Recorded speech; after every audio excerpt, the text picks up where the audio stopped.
This is, you know the expression of trying to put an octopus in a bucket?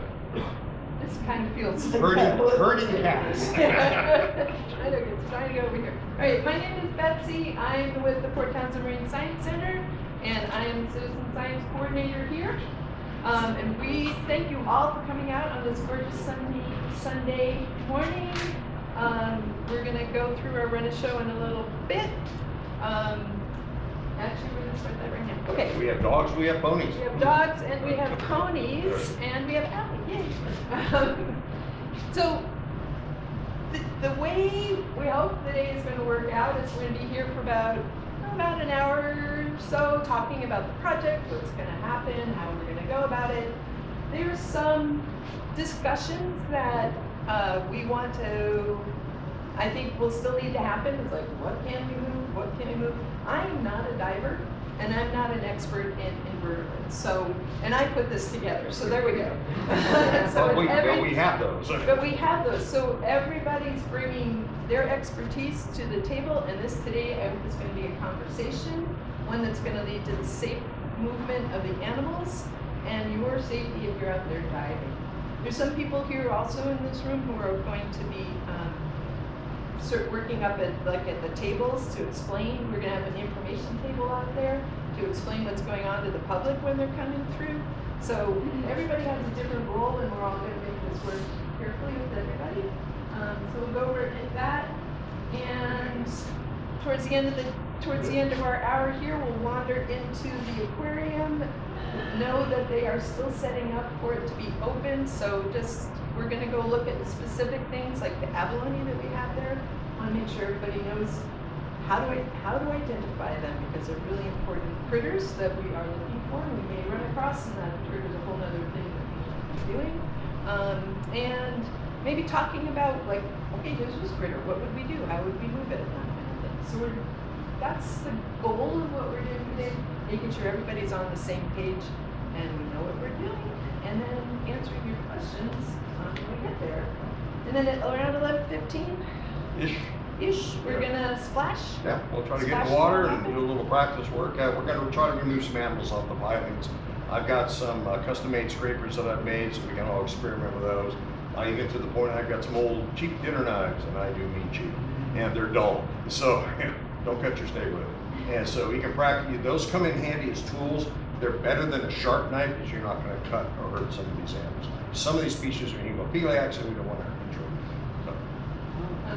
And then we're gonna, everybody, once we've finished practicing under the pier, then everybody heads over to Point Hudson to gonna have lunch. Okay? We did the pavilion. Was that what it was? The pavilion. Well, Where the pygmy boat used to be. Where pygmy kayak used to be. Yeah. All right. So I introduced myself, and I went blabbling. You want to say a little bit about yourself? Yeah. I'm Randy Williams. I'm the Vice President of Washington Scuba Alliance. And right here we have Mr. Jim Trask, our El Presidente, who's the gimpy one right now. Yeah. And in the back corner over there is my better half, Randy Weinstein, is also our treasurer. So that's the boss. That's the real one. And we got Michael Dellis right here is our web guy. Takes care of our stuff on there. Anybody else here from Wausau that I don't recognize top of my head? Rhoda's back there. Yep. And don't forget Rhoda. That's a biologist. That's who I need to explain stuff. Rhoda and we all helped to get together at Saltwater State Park and formed the Friends of Saltwater State Park a long time ago. And so we railroaded her into that job, so she runs it. So she's the boss over there. And we've done a lot of work. If you're not familiar with Saltwater State Park, it's a location, one of the best rock artificial man-made reefs you'll ever see. We did that in 08-09. And so that was kind of fun. And so it's turned out to be very successful. So when I hear people from fisheries who say, you just can't put a rock in the water, expect things to grow on it, I go near. So anyway, we're really happy you guys decided to come out and participate. This is a unique situation. And I'm really excited we can all be part of this, to create this. And it's kind of fun. It's never really been done to this level before. So I'm pretty excited about it. It's all been coming together with great help from PTMSC, that from the board. Who's that? Engineering. No, so Ariel. He'll pop in at some point in Okay, time, good. but I'm not sure if he's coming here. So we've got this wonderful relationship with the port, with Port Townsend Marine Science Center, us, everybody. it's been great. Shane over at the Maritime Center has been just dynamite. So I really appreciate everybody coming out and be able to work with us on this and make this happen. So there you go. I want to introduce Allie. You want to just say hi, say who you are, and then you can head back. I'm Allie. I'm the aquarium curator here at the Marine Science Center. So I'll be out in the aquarium when you guys come through. I am a lapsed diver, so I don't have a lot of recent dive experience, but a lot of what I do in relation to these invertebrates is that a lot of my skills and trainings are about how to move them in a safe way that limits injury and mortality.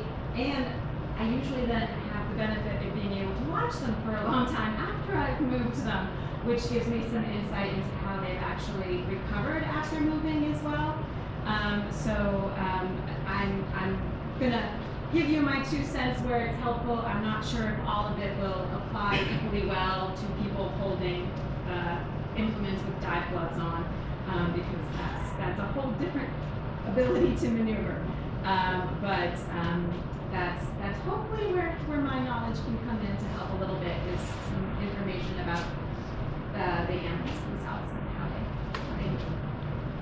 One of the other people that Ree's been working with closely is Glenn over here, and he's our marine scientist, something. Not marine scientist. Yeah. Let's put it this way, he and I have both been in Antarctica on a couple of projects, so we understand. And we dive there a lot. Yeah. So, he's good people. Okay, before we get to the run of the next big project with Jeanette, I want to 2 more Port Townsend Marine Science Center people. Emily, who's right here, is the assistant aquarium curator, and it's going to also help us Good to see you again. work around here. And Mandy is used to be an AmeriCorps here and has done a lot of rearranging of critters in the aquarium. So she used to have a very special skill set. Great. Jeanette, we can get to, why don't you say who you are and we'll get on to that. My name is Jeanette Widener. I work with the Port of Port Townsend. We do the environmental permitting and the compliance monitoring for them on a lot of different projects. So we got the permits to remove the jetty, and then we had to get another permit from Matt to remove the species from the rocks to put them on the new rock reef before we tear down the south breakwater or south jetty.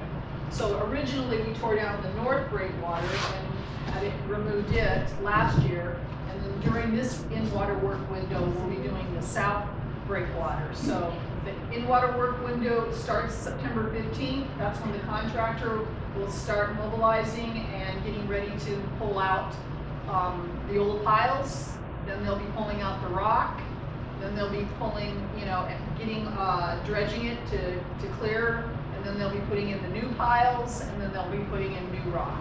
So, and that's gonna go from September 15th to January 15th is our permit window. So that's a real quick time slot that we've got to get all this work done. So, and then I'll kind of run through how we did this last project. So we brought in a barge, we do a containment boom. So we're putting out the containment boom here in order to keep all the debris within the containment boom, so you don't have all the creosote piles, pieces floating out. We want to keep it in there as much as we can. Here's the boom around the old jetty, so you can see what wonderful shape it was in when we took it out. So we had to cut all those cables, we had to pull all the rock out and pull all the piles out. So the next one you can see we're pulling the piles out 2 by 2, so it's a pretty slow process because we have to get out there in a little skiff, tie the piles off, and then pull them out of the water once we've removed all the cables. So it's not an easy feat. Good thing was this substrate is super soft, so the piles came out real easy, and the new ones came in real easy too. So you can see where we've gotten all the new piles. I think we put in 184 piles.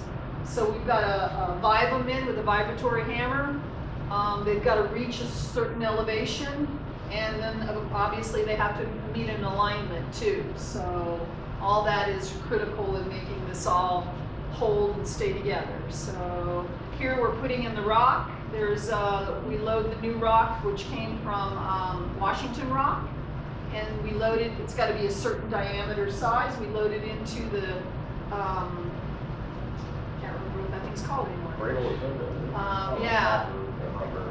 Yeah, and then we load it into there from the barge, and then we're taking it off of there and putting it into the breakwater, and the excavator's out there chomping it down, getting them all to fit, because it's got to be like a jigsaw puzzle as tight as it can, so all those rocks stay in there. So that's what we're going to be doing once again to the other side. Right now, this is the south breakwater that we're going to be removing. This is the rock pile that we currently have in place. So this is where we can place, you'll see a little bit of rock over here on the north side, but we're not going to be doing anything with that. We should be meeting pretty much the same outline of whatever's in place right now. So once we pull this out, go to the next one. But our next goal is, what we want to do is we want to take the leftover rock after you guys have cleaned it as much as you possibly can, and we want to dump that rock also over here on this pile.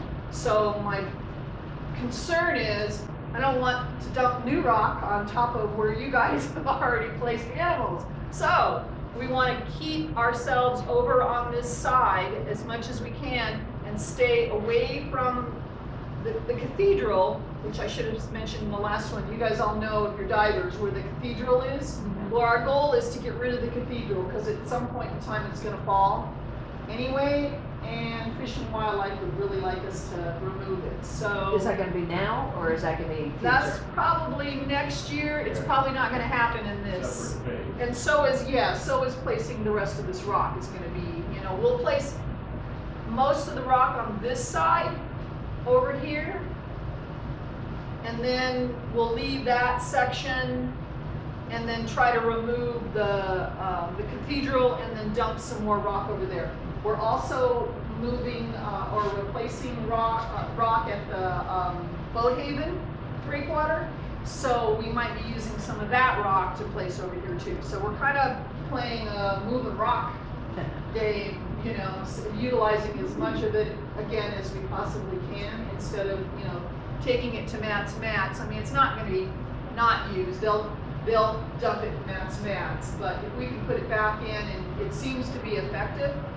We seem to have already a lot of critters, which Randy's going to go into with diving. We were really excited that we were seeing life come back already.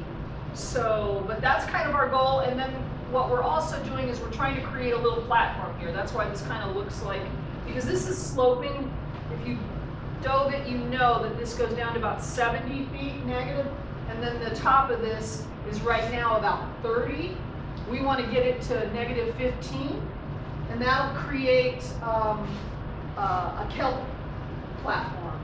So we'd like to, we'd like to That's get what it. Dan was talking about. He wants to. Yep. So yeah, that's kind of, we're trying to get Fish and Wildlife happy. He's smiling. I'm glad. So so that's our goal. But how we get there at this point, we're still working out all the details on getting this created and where we're going to get the rock from it. But I really wanted you guys to focus on the fact that I need you to stay over on this side when you're relocating the species, because I don't really want to, undo. Yeah. Okay. So that's. Any questions about the project? Do you have a distance that you're trying to stay within on that side? I think we can probably get more specific. Don was going to put some buoys out for us, Okay. and really mark it so that we have it. He's going to be out there with his boat, So I don't know if you know Octopus Garden. Don Peterson. So Don, he's going to be working with us too, and so yeah. He'll be he's- running the safety boat for us too on the work days. Oh, nice. in July and August. Okay. Okay. So now, Matt, you're up. We're moving abalone. That's our Alright. other. Uh, We met at the last couple of trips over at the resource group, get together, and we were talking. Last time we were out here, you were doing something with abalone, and we forgot the other doctors doing the research. That might have not been me, but Yeah. We've run into it. Pins and feathers, can't Yeah. forget you guys. Yeah. You want to introduce yourself and multitask? yeah, I can try to do that. So hello everybody. I just would like to say that I'm really happy to be here. My name is Matt Cohen. I'm with the Department of Fish and Wildlife. And thank you.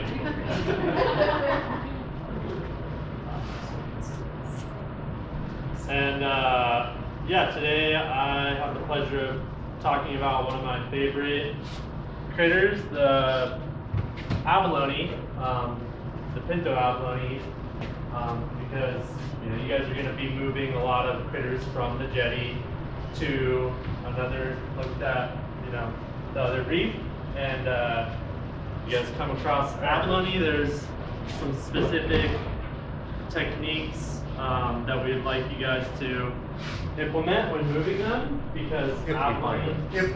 if you find them, yeah. But I'm if you, hoping. there's a big question mark if or if not they're there. But if you do, it's really important to move them correctly because they are an enlisted species, and we want to keep all of them happy.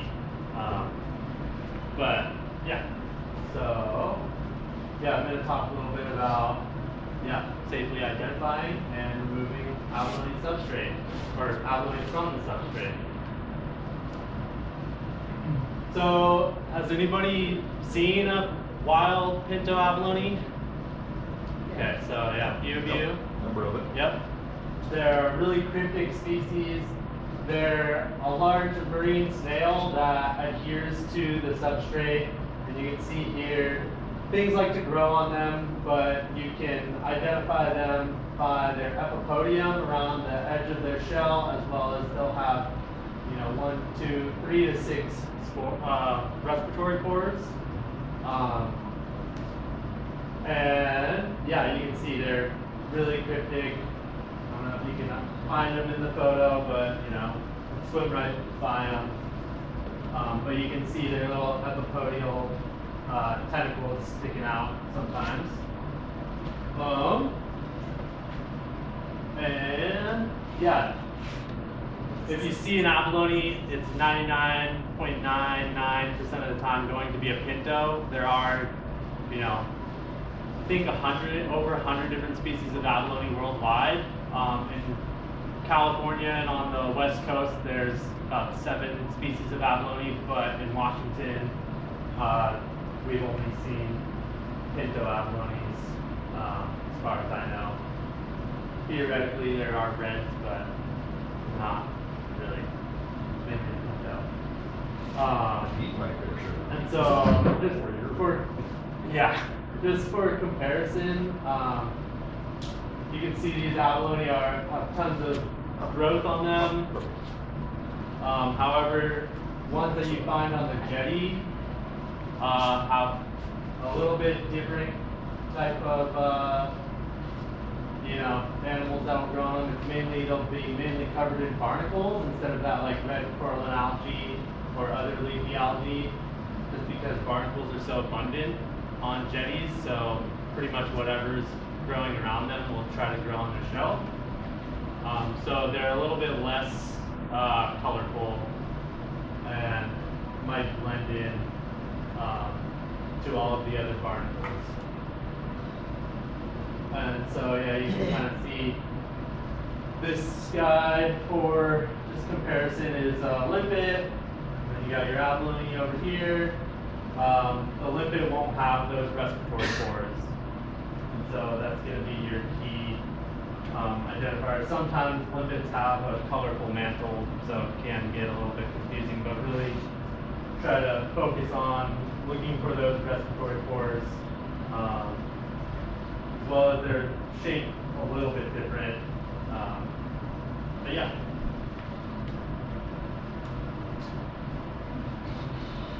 Yeah, some more examples of abalones on jetties. You can see they kind of get covered in the hydroids and the barnacles. They're not as, vibrant. And so we're gonna get into the fun stuff. So if you see an abalone, the approved Washington Department of Fish and Wildlife method, and it is a little comical, but it is the most effective method for removing pinto abalone, because pinto abalone are really, really, really delicate. Like we've talked about some species that are hemophiliacs. Pinto abalone are hemophiliacs, so they can't clot their blood. And within the family of abalones, they are one of the most sensitive to like nicks or cuts or damage. And so even like a little burr or something on a Kevlar dive glove, if it scratches the mantle part of it, the foot or the mantle or some sort of connective tissue, can kill the abalone. Whereas like with the red abalone, you can actually kind of give them a little bit of a nick and they will survive. Whereas pintos and white abalones, which you'll find down in California, those two species are really delicate. So Fish and Wildlife uses the C-star method, which is basically eliciting a predatory flight response within the abalone. And so basically you're going to be placing, if you come across one, you'll be placing a C-star on top of the respiratory pores, but kind of near the back of the abalone, so that you can, elicit that response and get the abalone to start moving. Because like I said before, abalone suck onto rocks and they're pretty immobile. They can generate a lot of suction with that foot. That foot is just pure muscle, so it creates really good suction, and you don't want to try to rip it off without it being somewhat voluntarily, because there's a lot of connective tissue that there's a muscle that connects to the shell, as well as other connective tissue that can tear or rip if you try to be too forceful. When you're trying to just hammer it off, you're just gonna rip the foot off of the shell or break that connective tissue that is connected to the shell. The abalone, once it's spooked, it's not gonna want to move. Once it's like, unless you elicit that predatory response, then it wants to get moving. And we have a video of that. Hopefully we can get this to play. We used to always have a joke growing up in California, diving for red abalone. We used to always tell people, be careful, don't start an abalone stampede. We've lost divers because of that. Shouldn't just play, but Like 50 years ago.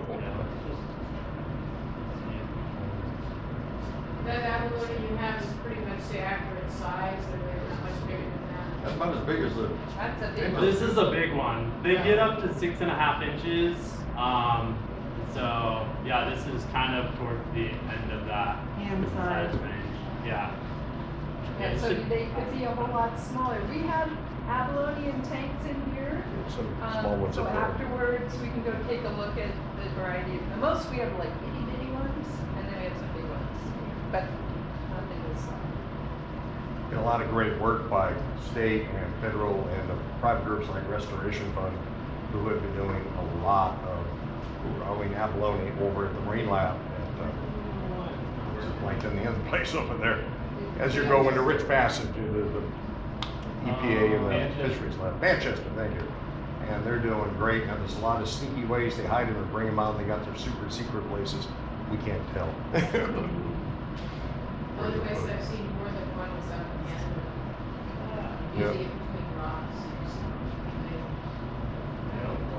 We used to see quite a few right out here off of Whitby, up on Minor and Smith Island. One of the reefs out there years ago. We'd see them in there. That's one of the sneaky spots that they're putting it back out there. They're using it for this. Same one in Vancouver Island. Oh, back all the way up Yeah. there. Yeah, up around San Juan's, Danger Shoals, up in that stretch between Spidey and San Juan. Beautiful. They're usually filled with abalone. Well, that was 40 years ago. Right. Yeah, so just really quick, this is a video of the WDFW dive team collecting a pinto abalone. You'll see it there, but they're actually using a Pycnopodia, which is the sunflower star, and you can see that they're placing the Pycnopodia.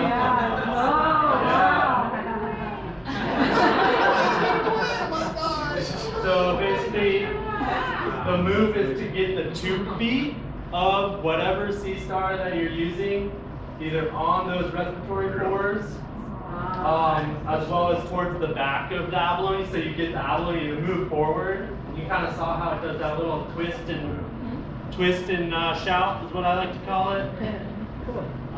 Screaming in panic. How do you? Oh, you're on the. Yeah. There we go. Okay. So.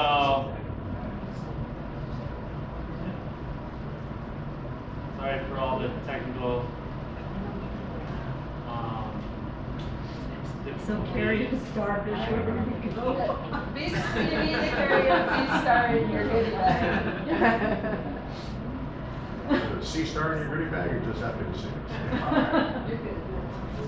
Yeah. But usually, I guess, a striped star would be another good predator for us. And so. Say I'm an old sailor full of bad jokes. And so, the dive team used the Pycnopodia, right? And they found that the Pycnopodia is the best one to use. It has the most tube feet, and it's one of the main predators of abalone. But there's not a whole lot of those around. So you got to improvise. And they found that ochre stars work pretty well as the rainbow stars, and then the false or mottled ochre will be effective. But you saw how fast that response was once the Pycnopodia went on there. It was like that, right? It's not the same with these other stars. It typically takes a little bit longer, up to like 60 seconds or so. So you just kind of got to be patient. Sometimes they'll even just try to plop the star on it and just hands off and let it like start moving. But the main keys are, get the abalone to start moving, and then once it's moving and moving that foot around, it broke that suction, right? And so you then need to be quick and pull it off. You don't want to dally, or else it's just gonna clamp back down. It's gonna not want to be removed, and again, you don't want to break that connective tissue. So those are the main points for using the WDFW approved Sea Star abalone removal method. And so, but there are other ways to do it. And so what you can use is algae.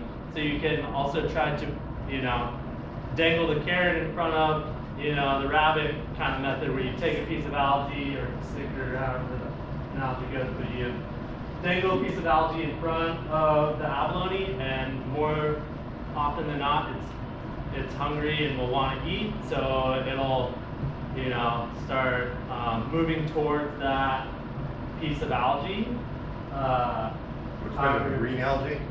They tend to pour it on the green algae or more of the kelp? They like kelps. Yeah. Their favorite is bull kelp. So bull kelp has a lot of really delicious sugars that abalone like, and so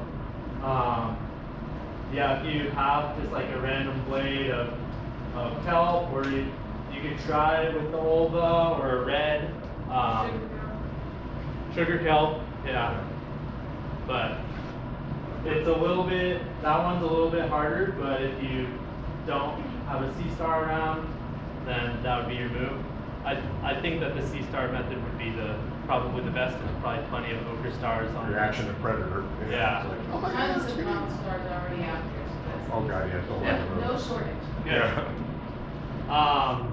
Here's some hot tips for you.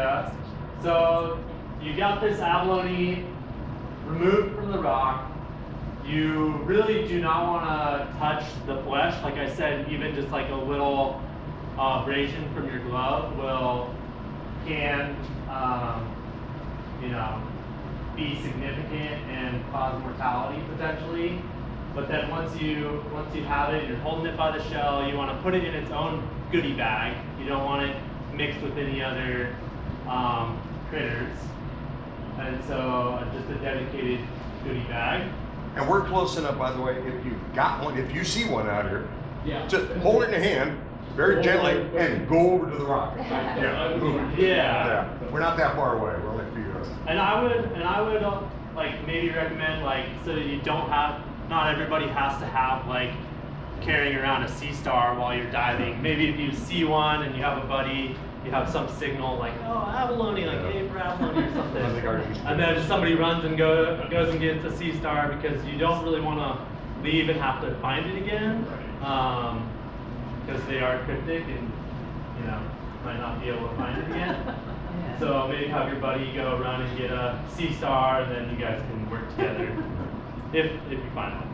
But You yeah. get a special sticker if you find it. I know some years ago, when we were shooting some early videos, some pictures out here, I saw two. That was 5 or 6 years ago. Okay. Right at the end, right, well, before the kelp, it's been out too deep. And I was shocked. I looked up at the rock and I went, holy crap, there's an abalone here. And there was another one fairly close to it. Nice. So Get that a was person it. with a camera too to take a picture of that. Yeah. Oh, Yeah, documentation, so important. That'd be great. And then if you guys aren't able to remove it, say it like hunkers down and you're not getting it to go, what you can do is mark that area and hopefully come back. Either the dive or WDFW dive team can come back and try to remove it. They can bring their own pictopodia or something. They keep them as pets in Olympia, by the way. Yeah. But yeah, and so abalone do, since you are, inducing that stress response, they might secrete some, they might, release a secretion, but that's just related to the stress response. They are broadcast spawners, so it looks similar to them spawning, but more often than not, it's probably just that bluish, cloudy stress secretion. Should we be careful to place them on the rock reef, or should we drop them above the rock reef? Yeah, here. I think that's my next slide, or the one after Good that. sneaky, Eddie. This one's more about, you guys don't have to worry about this one. This is more for transit, where they get their own bucket and stay in the goodie bag so that they don't suck on to anything else. You can see this is a good example of like that foot and at the podium, the nice yellow and tan model color. But yeah, so some hot tips when you're placing it. Yeah, find a nice flat, smooth rock. In this case, you're gonna be on the close side of the jetty. And if there's a place that has some calcified algae or other algae, it's always good to place them there. Definitely try to keep the abalone and sea stars separate. So if you guys are moving a whole bunch of sea stars, maybe have a nice dedicated little, you can even put a little fence or something on. Ranch all the sea stars around, I don't know, but just basically keeping them separate. Someday I will build on this land. Yeah. See now, but Woody Allen movie here someplace. And then you want to place the abalone, and you want to wait. And you can tell when it sucks onto the rock, so you want to make sure that it's. My only concern about some of the newer rock we've got, It hasn't been there long enough to get a lot of growth of kelp and algae on it yet. I mean, then I would just probably, you know, just focus on keeping them separate from the sea stars.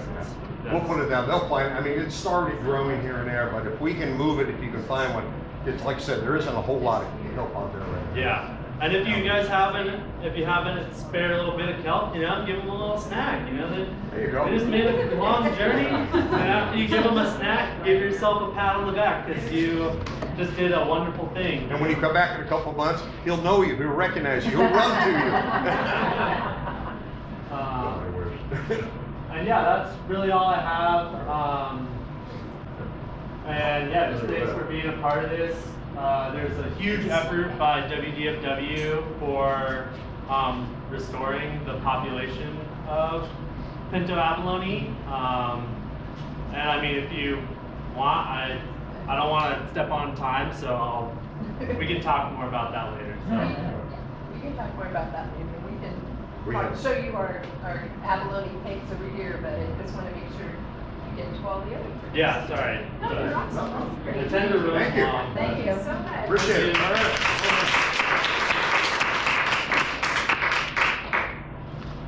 Now, pinto abalone, well, we all know they're in trouble because there's not enough of them. They're still out there, but they're not enough of them, so they're not reproducing because they are broadcast fine. So that's why we're being super careful with pinto abalone. All right, next we have, all right, it's the Randy Show.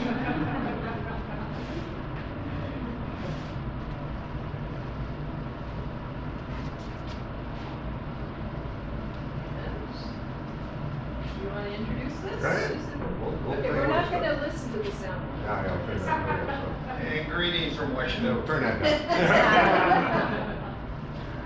This is the video we did recently, earlier this late winter, early spring, we were over and doing a lot of the projects. So this gives you a good example of what it looks like. If you've never been there, I think we all know what it looks like. Those are the cathedral, you recognize that, it's not here. So Jeanette sent all this information over, and I really appreciate this, this helps a lot. So here you can see the remains, or what everybody calls the cathedral. Everybody know the history, what created this area in the first place? All right, back in World War II, they literally, that marina was dug out of nothing. I mean, they just kind of just took a giant pit and made a marina. This was the Coast Guard and Navy Patrol Center to attach anti-submarine nets here. They went halfway across, and the other side had an anchor, you'll see it over there, and they brought those nets. Why? To protect the Indian Island weapons station over here. It's always been a high explosives armory over the US Navy over there, so that's why this was built. Now you know how old this place is. Just, you want to point out the check-in site? Yeah, we're gonna be setting up right in here. Yeah, you know, you've got the sculpture with the otters and the compass rose. So working with the Maritime Center is gonna be really good. We're gonna set up tables, pop-ups right in here. So when you come in, you go right down the steps, straight over and out. So it's pretty easy to get to. This shop is taking a fairly good time too.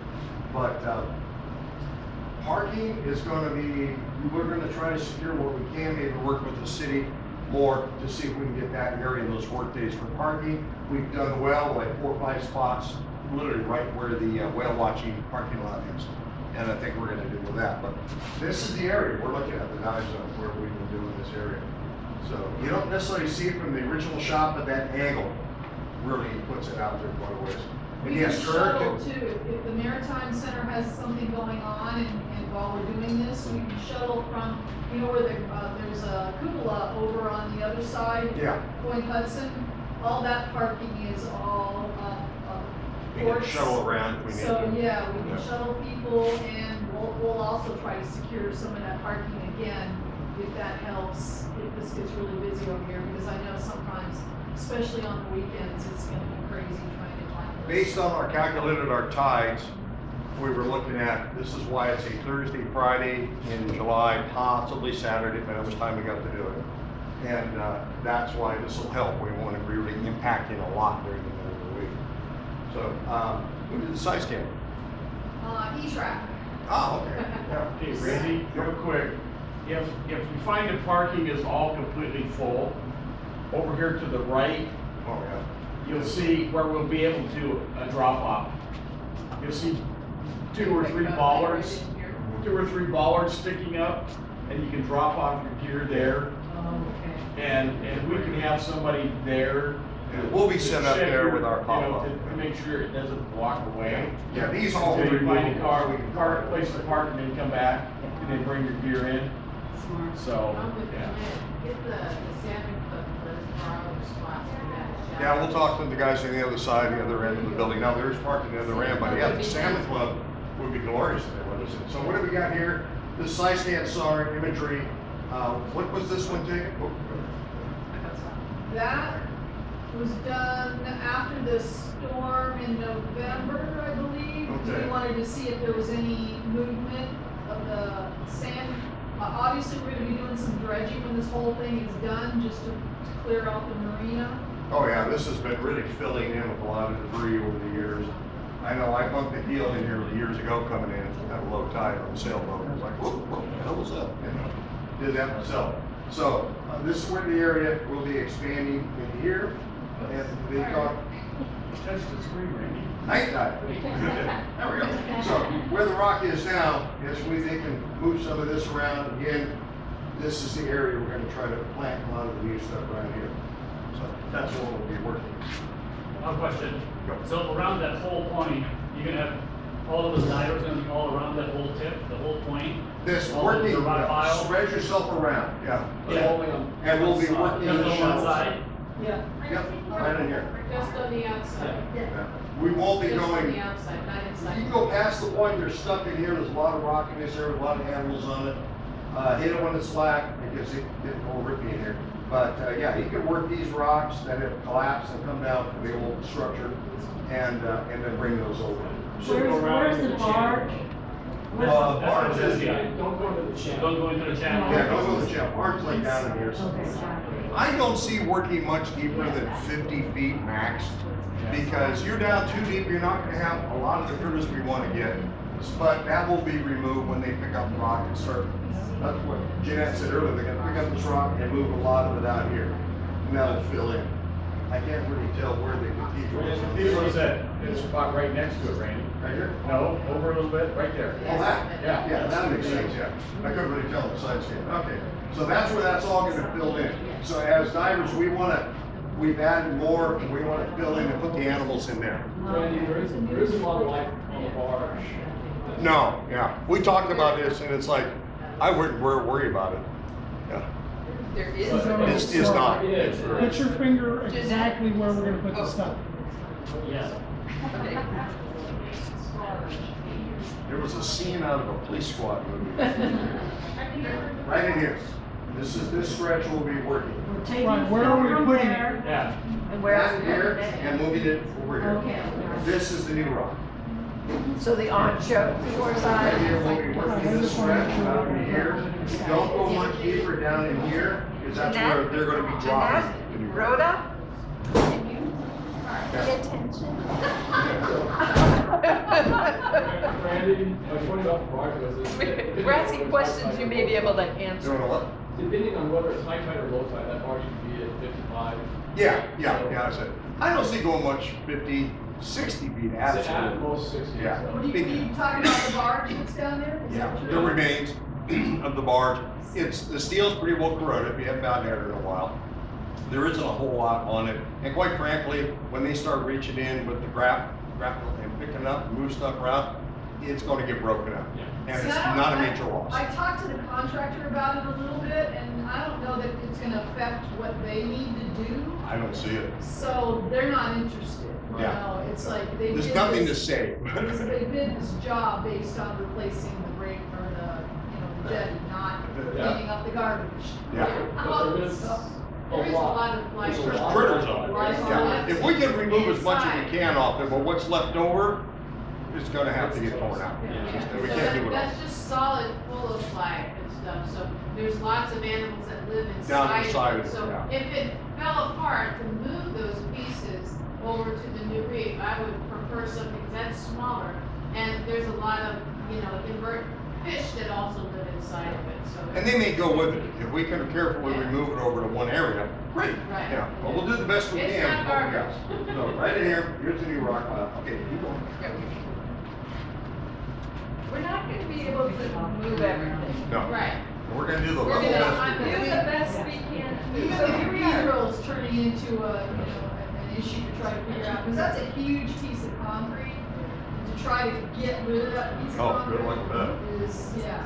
That's on fire. So here's the new rock. Now I shot this March. And March, and the rock went in November, October, November. Yeah. So here it is, less than 4 months apart, 5 months maybe, something like that. And so at the beginning of March, I was out here shooting this. This is all the new stuff that's already gone in. And this really surprised when I got down there, I was taking a video. There's stuff moving out there already. We were out there on And Friday. then we were out here a couple of weeks ago doing some more surveying. Look how much is growing on it now, just since March, and spring has come up. Visibility was good that day. So here it is down towards the bottom. That's where the new rock will be replaced, I should say. And then we've already started seeing a lot of schools of fish. I was surprised to look up, see a big school of black rockfish has kind of moved in. Octopus. Yeah, and you found two? You found two big GPOs sitting out there towards the bottom. And earlier this year, there was a nursery of Puget Sound rockfish that are now like this big. Nice. Yeah. Our wild whites are getting better, huh? So again, no problem moving any of the scroungers, California guys there. This may not work. Uh-oh. Get them go. It's such a big file. Underneath the bag. There you are. Who dat? Sorry, I don't even know who that is. Goodbye. Oh, that's odd. I shouldn't play the video. You want to try it off the, oh, you were streaming it off of that. I was streaming it. We You want could to- go to the other, Yeah. go to your other Yeah, well, here, you take the plug in. Yeah, that's fine. See if he's threatening it, it works, yeah. So, I'm really happy to see the amount of rockfish. Again, this is 1st of March. And look how much has already started migrating over on its own.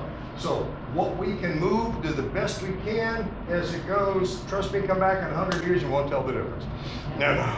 Come back in 50 years, And unfortunately, of course, one of the missions we got, our big project, Washington Scuba Alliance, is getting rid of gazillions of old tires out the bottom, a lot of what DNR put in the state and others. So we're currently working on that too. So when I go out there, I look down and I go, tires. So, trying to get these things out of the water. So are the You got a tires mixing? gonna be removed, is that? Probably not right now. Maybe if we get a chance, he might get buried under additional rock, Can they be moved to a pile of tires altogether for some people? It would be nice. We may have to come back in and tear those out. I was thinking about that earlier. How are we gonna get those out of here? But here's the original rock up on the breakwater, and this is towards the end. So you can see how it's stacked and a lot of it is fallen. But again, March, so we've still got a fair amount of algae, as you were just talking about. So we got, this is the end area where I saw 2 abalone a couple years back. There's some of the Caribbean piles that got supported. So there's multiple species of algae out there. A little crab weight in there. So this is what we're looking at. Now the white plumose Botrydons, can't do anything with those. There's no lack of those guys. I mean, we'll do the best we can, but I don't even see trying to, if everybody's trying to remove or scrape off a Botrydon, it doesn't work. All you get is little white guts going. How about we just go to the animals and start talking about it? Okay, we can do that, yeah. Okay, So this is- now you know what it looks like. You haven't been out here a while. Again, so looking at the new rock, yeah, we got a streaming issue. So that's not working. I'm gonna go grab Callie. Okay. Glenn, if you guys are, this is sort of what we've come up with as priority species. We can't move everything. We're not gonna get every abalone, so, and some of this is a conversation because I put this PowerPoint together based on some information that we assume, but these, I think, are the ones we're gonna try and get, and if you guys have other suggestions or recommendations, let Mostly me matter know. what can you remove without damaging, and what is highly mobile because you don't even want to bother removing something that's gonna move fast. Yeah. So. And I guarantee, as soon as we move a bunch of little decorated crabs, guess what? They're gonna go right back. Right, and so things like the sea cucumbers, I would say, they're easy to move, but I would deprioritize that because the moment you put them down, they're just gonna go, unless they're ones, the kind of. Oh, the sessiles, yeah, we will do those. So the sea cucumbers are probably a good one to dig out and transform, because they will not move themselves. Hopefully you have some here in the. The burrowing? Yeah. Yeah, sessile cucumbers. Yeah. So they're usually in between rocks and stuff, so they may take a little work to dig out, and then they'll scrunch up until when you put them back in another place, make sure that you dig them down or squeeze them in between rocks, and they'll just sponge up and say, cool, I'll live here. Yeah. So that's good. What about redstones? Do we see a lot of those here? And are they too hard to move? That's a good question. Ah, They're pretty good mobile. They're mobile. You know, yeah. that's- Fish, So- directly like that, they're gonna transport, they're gonna go where they need to go. So- They'll make that decision. We've already seen On the- several on the rock The reef. week, I've already seen several on the rock reef. And the rocks, yeah, they've already moved over. Yeah. so the first, there's gonna be 2 dive dates in July and 2 dive dates in August. And I think the idea is to move the things that are not as mobile, but that are mobile enough so we can move them. And then the week right before September 15th, we're going to go in again to get the other, like red sculpins and things that are a bit more mobile, to just look, do a scan and try and get as much as we can. We can't get everything, but when I say we, you guys can't get everything. All of us, yeah. But It's gonna be can hard. do the best we can. So those may come later. You can try, but they may end up going back. If there's not enough food sources. If you've got time in between our dive dates and, look at your tides and currents, but by all means, I'm sure you can get out there and move a lot of stuff in between those days, but the days we chose are really good for tides. One more comment, part of our permit is that we need to list what we've collected and moved. Good point. So, we need to think about figuring out how to do that as much as we can, but it's, and Matt, I don't know what you guys expect. I mean, Everything. no. Like we, like just being here and understanding what species are a priority, it'd be nice to have an idea of like magnitudes of what you move. I don't know, but kind of already can get that idea. Or I even recommend maybe each team use a dive slate, write down what you can, kind of where it was, but don't be overly detailed Yeah, because. we're not like saying, oh, I moved this sea anemone. Yeah, no, whatever. It's like- It may be a little easier after you like have a bag, if you're focused on limpets, put them all in one container, and you could probably count them before you move to the location, so that gives you an idea and stuff. And if you have a camera, take a picture of it, that way it's documented, so at least we could get some species out of it, more specific. And the same thing with the snails, those are ones that don't move around a great deal. Some of them do, but if you at least put them all in one bag, it's a Ziploc bag, or that way you could easily see and take a picture through it. That makes it easier to count them a lot easier. I'll be out there, a couple of us, and we're gonna be kind of cruising between teams, documenting. We'll take pictures too. I've got Ziploc bags, the big 1 gallon with a nice little zipper on it, good ones. And so we'll have those available to use. Whatever goodie bags you got, I've got a handful of big ones. We can transfer stuff. But as best you can do it, I have found that just writing it down to each team, just a quick notation. Starfish looking thing, it was this color, and I moved it. So, yeah, don't be. Do you wanna talk about sea stars and moving sea stars? Any tips, tricks, thoughts? I did from when we did the Moray Island barge removal. At first I was trying to stick them in my bag, but they're very velcro-y. I figured a very good time-saving tip is that they stick to your dry state. So I just stuck all of the sea stars into myself. I swam myself. I think I've seen that picture. I think you took that picture. Awesome. So just use yourself as a good velcro. And then and then you just keep them on there, and Yeah. when you find the abalone. Anyone keep up the pet abalone remover. If you got that many sea stars on you, you can hear the abalone's gonna go, I give, I'm leaving. You could put them in the mesh bag. Yeah. We did that, a couple weeks ago. Yeah. And yeah, they cling to everything. They're like, no, I don't want to come out there. But you can still do it if you want to. Slip to your suit. The one problem we did have was the slime star. Oh, yeah.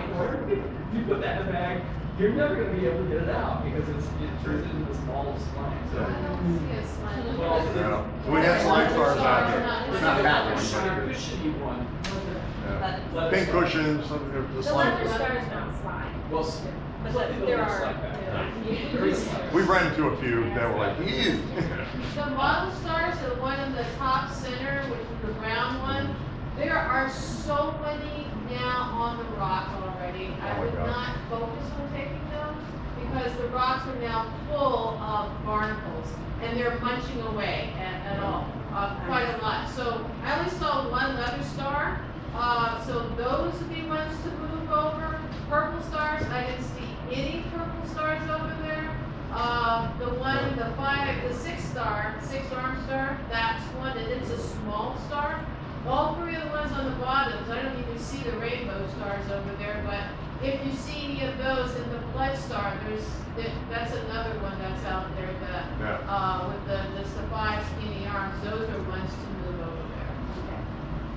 Just a final note on stars, maybe it's, you guys might not need to hear this, but, wasting disease, if you see a star that has wasting disease, don't move it. Don't move it, leave it Because alone. it's, it spreads via direct contact, and so, you have a bag full of stars, and you put a wastings, or one that's, diseased, point. you're just spreading the disease, Yeah. so. We had a similar problem at the Marine Science Center, It's our the mass white center. lines that you may see on it, it looks like it's kind of crazy where did that white line come from. You see patterns, but none of that's wasting, so it looks like it has a white cut. It's like a lesion. It just doesn't look right. And it sounds like you guys can be kind of selective on what you're picking, so if, you think, oh, maybe it's disease, maybe it's past, grab a different one. Got any question, I'll leave it alone. Yeah, take a picture of it. Documentation, good. Any thoughts on, but I'd say if you're gonna actually get it off the rock, or the trip, you go, Go quick, go quick, don't, because they have little feet, they'll hold on too, so, position yourself, ready, set, go! You get an abalone, you put it next to that, and then you get that movement, And if you get a leather star, don't put it next to an anemone, because they eat anemone, so we want to keep the white on there. sunflower There's a rare stars. picture. Any conversation about sunflower stars that you can think about? We'll move what we can, but they're so mobile, those things will run. Those will be the last things that we Yeah. probably the last day. They're gonna move on their own, we'll watch those. I think probably that is something worth noting, how many you see and what size they are. I would be impressed if they really are, that if you see any at all. They are now, pretty rare, and I think folks would like to know if There's a few they're. down there, but they're not the biggest ones. I think it's still worth noting, I think if that is like, definitely. indeed, probably not every plumose anemone, is worth recording, but, sunflower stars are probably worth. They were the top of the food chain for so long, and now, with the wasting So thing. if you have a picture, stick your finger in it and stuff, or at least use your hand as a reference Yeah. to size. Yeah, we do wanna know about. We had 8 of them in one of our big touch tanks at the Marine Science Technology Center, at the Mass Center, Redondo. Within a week, they were all dead. That's how fast this thing hit, we lost all 8 of them within a week. What about sea cucumbers, gumbo chitons? Moving those, any tips, Gumbo tricks? Triton says a nice strong foot similar to the abalone, so if you're gonna move it, move it quick. Make Yeah, sure, rapid quick. like this one, you can see underneath a little bit, so if you snatch it quick, it'll go. If you play around, it's gonna hunker down, and then you just let it go and let it stay. if they are vegetarians and they're gonna give them some seaweed and put them in an area for seaweed, that's a happy camper. As far as the giant sea cucumbers, California sea cucumbers, move them. They're actually pretty well moving on their own. As you might have started seeing on the video, I was seeing quite a few had already migrated over to the new rock. I don't know if it's true for when they're entirely submerged or not, or if you already talked about it with the abalone, but for most mollusks with a single large foot, trying to move them from the back end towards the front is better than from head on. And straight up is not as good as trying to kind of slide them sideways. So for most chitons and snails, going a little bit more sideways than directly up, unless they're like running at the moment. Seems yeah. Oh, yeah. It's a nice one for a Ziploc bag, because they're so fragile. And kind of probably note where they're like to live, you know, so put them in several, but they'll move around and stuff. So that's a Ziploc bag. That's pretty large. That one you can pick up pretty well and probably can put inside your goodie bag. The Oregon Triton. Snails, limpets, what about limpets? Are we gonna... You mean abalone? I mean, snails and limpets. Now we think about that. Yeah. Okay, we talked about that a little bit. I threw this in just really quick right before we started. So what about like little scallops and mussels and how do you move those? We can move the colony. If they're on a small enough rock that you're comfortable picking up, pick up the whole rock and gingerly take it over and set it up. One hand. Yeah, you can do it with one hand. Yeah, not two hands. If it takes two hands, I'm not talking it's too rock. heavy. No, I'm talking little rock, you know, Yeah. pick it up, move it over. Because they are attached with bisel threads and a lot of these, and even though they will release on their own, because they do, especially those guys. Yeah. And yeah, same thing. Yeah, find a good spot, look similar where they came from, and try to move it over to another similar location. There are rock scallops that do cement, and so. Oh, the full rock scallops, yeah, you'll never get those off. I've seen rock scallops on that jetty, so I don't know if you guys are focusing on that, because they won't, as far as I know, once they get past a certain size. They don't move. They won't Yeah. re-cement themselves. No, they so. pretty much stay in one spot. Again, if it's not a real big rock and you can move it comfortably, don't hurt yourself, don't take a risk, fine. If you can't, leave it alone, it'll get moved. We'll do what we can. So on this board back here, it has some examples of, this is the rock scallop we're talking about. And it adheres, like you said, cements to a rock versus these other ones. You can take those and put them in the bag. Yeah. This is a very Excellent. special one right here. It looks like a clam, but it's not a clam at all. And they have a little peduncle that holds onto the rock. So they don't really reattach either, that I know of. If any of you know different. They survive without the peduncle, but they do not reattach. And we can definitely show you some examples of those in the aquarium. Underneath the pier, you're going to be seeing a lot of both rock scallops and pink scallops. And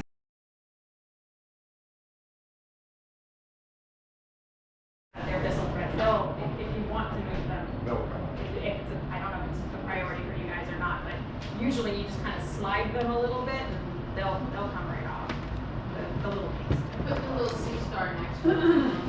Yeah. Then you'll have your Penny, what professor you took last one? It's Bissell or Bisel? No, Yeah, Penny, no, what no, professor sorry. you took them Guys, from? We gotta get moving. Tips on crabs, you know, as far as the crabs, on the bottom, most of these you probably don't need to worry about till the last week. I wouldn't think so, you know, for them to move now, they could they could move wherever they want. Okay. So. What about anemones? We've already seen some anemones that move themselves out there. Yeah. I've had good luck in the aquariums and whatnot with this is what I brought with me, is a bunch 1.5-inch plastic paint scrapers that I've doled up. We've gotten in there and very carefully just lifted the foot and they'll release. like you were saying, a plumos, we don't have to New. worry about too much if you find anything else besides the spot, plumos. fishy, Maybe you may wanna Christmas, see if it's on whatever. a Yeah. small Give up on enough those rock, then you can move it individually instead of having to remove it off of the rock to go to another place. And if you can't move, at least note it to tell the other divers, so like, oh, we saw like 4 of these over there. Okay, Yeah. like maybe another time someone else can get it and stuff. Nice smile. The anemones usually have sort of like a directionality to them, so that one edge of their foot is, like, the leading edge of their foot is usually pretty easy to Yeah. lift up. A lot of the times if they're on vertical surfaces, that'll be the lower edge. And if you can start to lift up the foot, then you can usually just get underneath and pry them off. If you're finding that you're cutting the foot instead of lifting it, just give it up. It's also good to note that the plumos anemones have a defense reaction. They have acantia, which are stinging cells that come out of their out the sides of their body, or their, why am I forgetting words? Their column. So that if you do see kind of like little spaghetti strings coming out of the column of a plumose anemone, that's just what they do. It doesn't mean that you like stabbed it and it's like guts are now coming out or anything like that. They just produce those. It's disgusting, Not but as to worry about them as much when they're releasing those, that is to be quick about it. Yeah, it's a sign of stress, Yeah. but it's also a You're not reaction that they have, so. What would you do with this on receiving it? Just put it between the rocks? They decide where they go for the most part. The plumose anemones are fairly mobile as compared to some of the other ones. As long as you kind of want to put them in a spot where they're not going to get blown away right away, and then they'll later adjust themselves. If they're in a spot that doesn't have the flow to bring them the food that they want, they move, they walk around. So I wouldn't spend too much time worrying about it. They're not. Just don't put them next to a star. It'll be like, They'll adapt. Unless you are pro leather star, and then if what we don't have enough leather stars, put them next to the plumose. Okay, Mike, here's the question is urchins. Urchins are more of a hazard right nowadays, so if you see any urchins, I wouldn't move any urchins. Don't do, I'm not into destroying Mike, but just know how many you saw. That's good to know also, because they feed on the seed that helps that one. don't move. It's my suggestion. Okay. So the earlier images were things that we might move individually. These are all the things that you probably want to move if you have a small enough rock that you can hold in one hand and swim with. Anyway, that was about things like chitons. We're not going to get those off the rocks. They're tough to get out. Especially the small ones, they're very difficult to move. Again, move the rock if you can, but leave the guy alone. Or be quick. Yeah, How be about- real fast. How about tunicates? So any last thoughts about? Tunicates. Oh, Sports. tunicates, your zoanthans you were talking about? That's another one, if all that stuff with sponges and hydroids and stuff, small rocks transplant to small rocks, because you're not gonna, I don't know anything about removing them that's safe for us to do in this area. I am not that concerned about the welfare of the tunicates. They are the closest thing to vertebrates. They are your chordates, some of them. So, As a food source, or yeah, especially for this.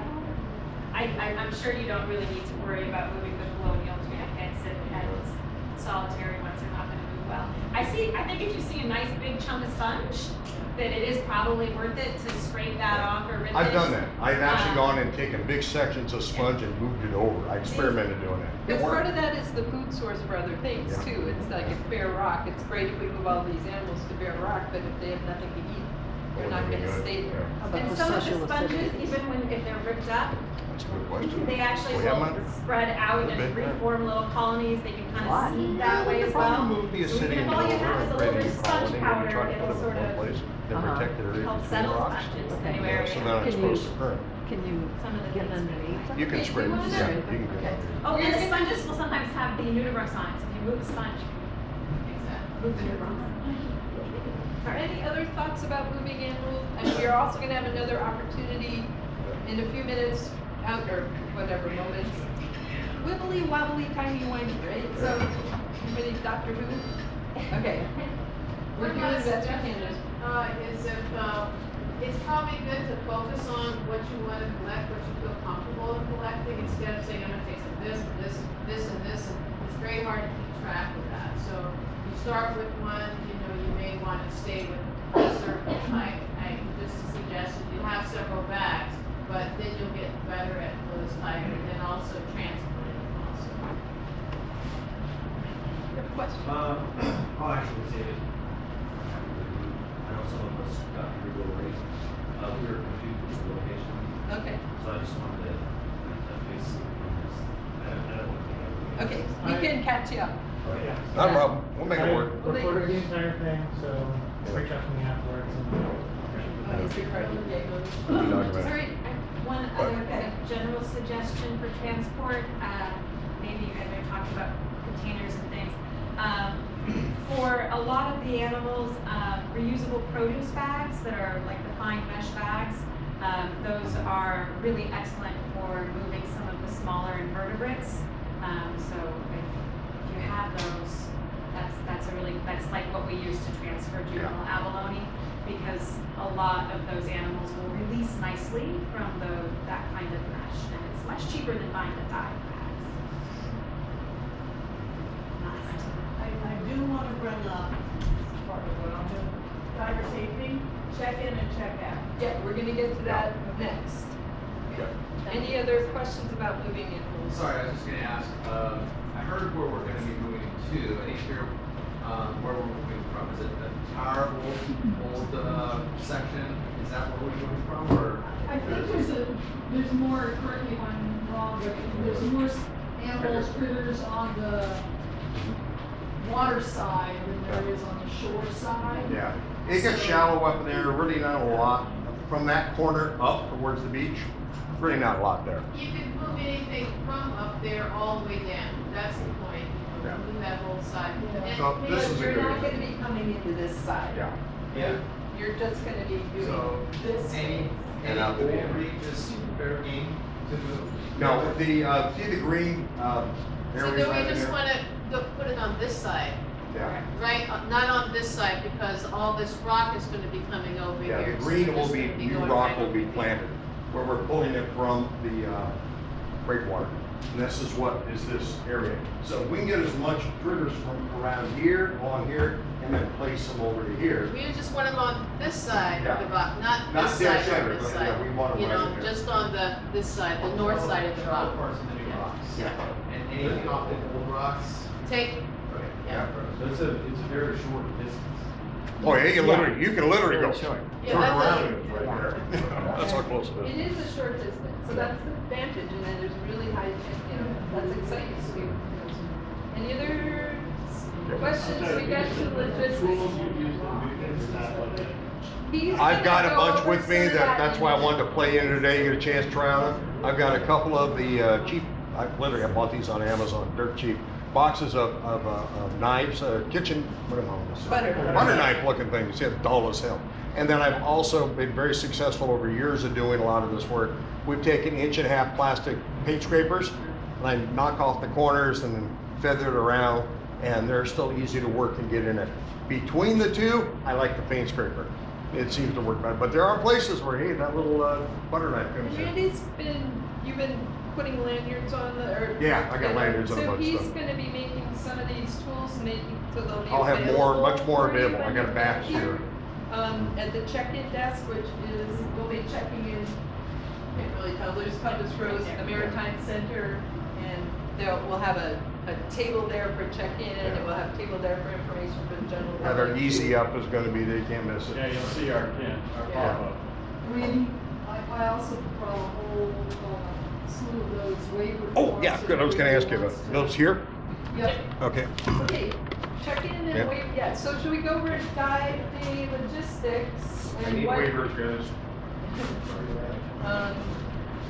So parking is an issue. There will be a few sites. We'll probably have that drop-off spot.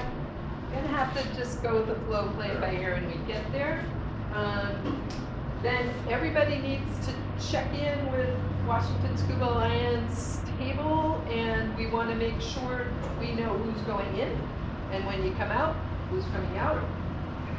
Equal number of takeoff and landings, as the saying goes. That's where the waivers would be also, so you'll fill out the waiver and sign in at the Yeah. same time.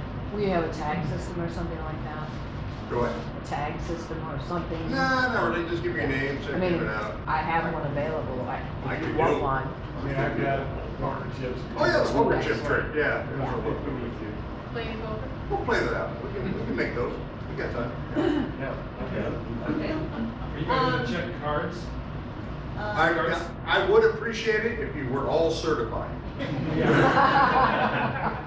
And have experience in diving Puget Sound, Northwest waters. I'm asking for everybody, for Yeah. people who might not think about it. Yeah, bring your C cards, just a half please.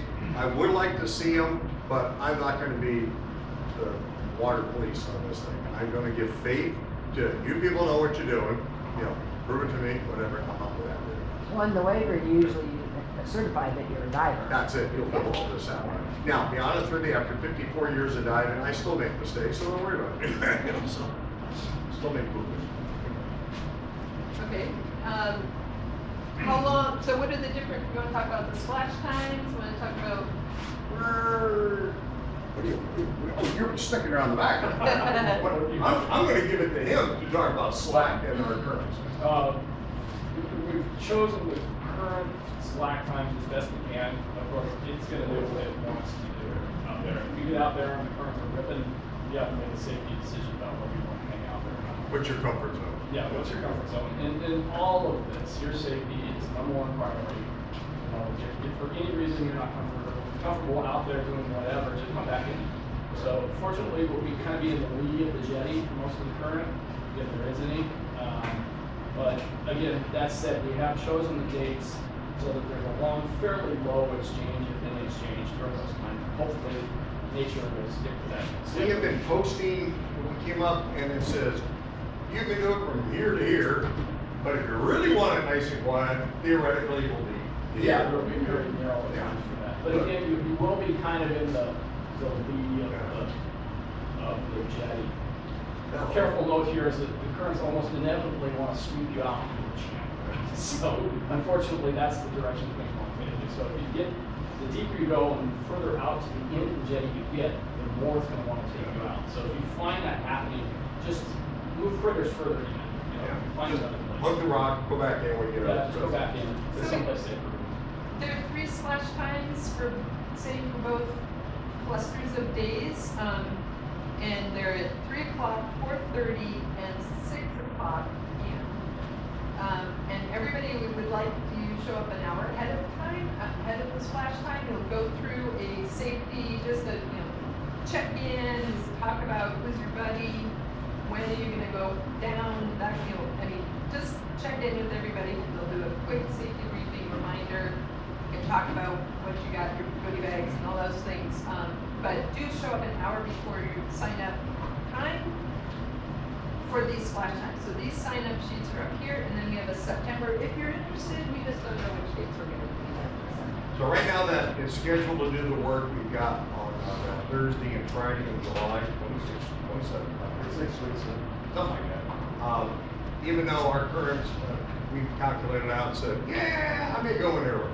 Yeah, to be honest with you, I do want to go in earlier in the day, afternoon, noonish, and get in. I want to survey it real quick. So if people ask questions, I say, well, I was just out there. So a couple of us are going to go in and photograph, shoot some pictures, and get a feel for what the sun will look like. And it can change very rapidly. Oh, in a big time, yeah. I was diving yesterday, and the current went from ripping to slack.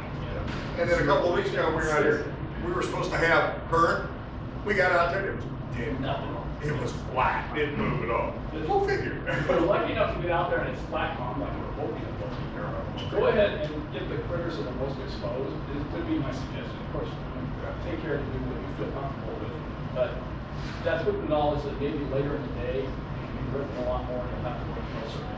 So, You gotta play by ear, because, you know, we're dealing with mom nature out there, you know, she.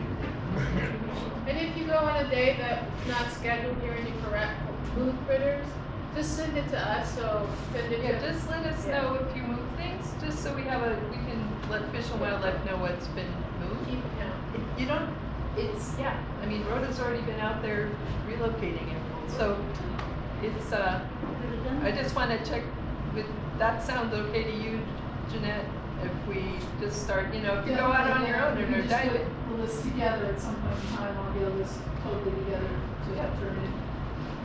Just be safe, use your common sense, and, well, it'll all work out just fine. This is not a massive underwater construction effort. That's probably due to the massive underwater construction. Okay, this is just revisiting this one more time for the folks who just got here. This is about the check-in area is gonna be right here. The dive zone is just mostly in this area, and as we showed before, okay, so, it will all make sense, we can take a look at it this afternoon. the new rocks that they put in are basically right through here. And you're gonna find that near the inshore, they're a lot closer, you can literally turn around and put features there. As you get further out, it's gonna be a little bit farther away, might have to do a little bit of a swim to get out there. And depending on your equipment, like I said earlier, I wouldn't go much past 50, 60 feet. Don't burn up your bottom time, especially if you're planning some repetitive dives, you know. Remember, nitrox, I mean, just too damn old for air. Oh, that's me, that's me. Ask questions before we can take a peek in the aquarium, or you wanna go diving? Just a comment about buddies, I don't know whether you've already mentioned this or not, but when we went out and sort of did a practice video dive a while back, if you get too many people in one area, Don't spread out. It just becomes chaos. So get a buddy, separate yourself from anybody else who's down there, so you can work and not be bumping into each other. Just common sense. Okay. So, who is planning to diving right now? Want to go into a little practice work on the pilings? Who's going in? All right, good, cool. Okay, why don't we go start getting geared up, and the rest of you, if you want to go into the aquarium and do that, unless you want to do a quick run through.